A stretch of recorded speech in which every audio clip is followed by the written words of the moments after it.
अगर आप लोग आईटी के अंदर आ चुके हो या आईटी में आने का सोच रहे हो, तो आपने कभी ना कभी प्रोग्रामिंग का नाम तो सुना होगा एंड ऑब्वियसली सुना होगा, ठीक है ना। अब ये प्रोग्रामिंग लैंग्वेज क्या होती है, क्यों पढ़ते हैं और क्यों पढ़ाई जाती है, इसको पढ़ के करना क्या होता है। देखो मैं आपको बताता हूँ।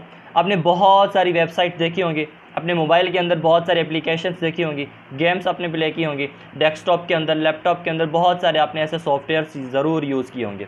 ये कैसे बनते हैं, इसी प्रोग्रामिंग से बनते हैं। अब ये प्रोग्रामिंग कैसे स्टार्ट करते हैं, कैसे पढ़ते हैं। देखो प्रोग्रामिंग कुछ भी नहीं है, कंप्यूटर को इंस्ट्रक्शन देने का एक तरीका है, एक सोर्स ऑफ कम्युनिकेशन है। जिस तरीके से हम इंसानों से बात करते हैं डिफरेंट लैंग्वेजेस से, इसी तरीके से हम कंप्यूटर से बात करते हैं डिफरेंट प्रोग्रामिंग लैंग्वेजेस से। अब यहाँ पे हमारे पास आजकल के दौर में बहुत ज़्यादा प्रोग्रामिंग लैंग्वेज हैं।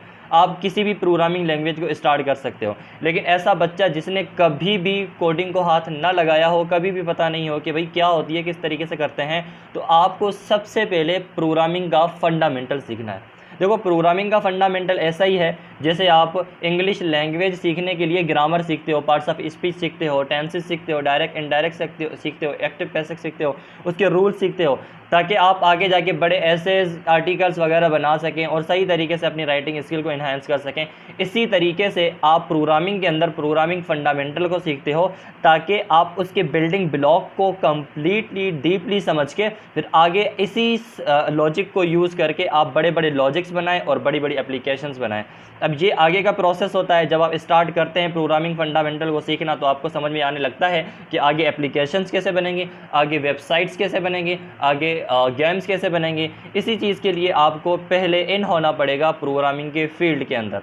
अब मैं अपनी सीरीज़ स्टार्ट कर रहा हूँ C++ के साथ प्रोग्रामिंग फंडामेंटल का। देखो आप प्रोग्रामिंग फंडामेंटल किसी भी लैंग्वेज में पढ़ो, आप पाइथन में पढ़ो, आप जावा में पढ़ो, आप C++ में पढ़ो, लेकिन उसका जो फंडामेंटल है ना, अगर किसी भी लैंग्वेज में पढ़ रहे हो तो उसको आपने कम्प्लीटली और सही तरीके से समझना है। जैसे कि वेरिएबल क्या होता है, कैसे काम करता है, डेटा टाइप क्या होते हैं, लूप क्या होता है, इफ एल्स क्या होते हैं, फंक्शंस क्या होते हैं, इनका जो बेसिक अंडरस्टैंडिंग है ना, अगर ये आपको किसी एक भी लैंग्वेज में सही से समझ आ गया है ना, तो आप किसी भी लैंग्वेज में उसके बाद स्विच कर सकते हो, किसी भी लैंग्वेज को आराम से सीख सकते हो, क्योंकि हर किस्म की एप्लीकेशंस के अंदर यही लॉजिक्स इस्तेमाल हो रहे होते हैं और यही चीज़ें आगे पीछे यूज़ हो रही होती हैं।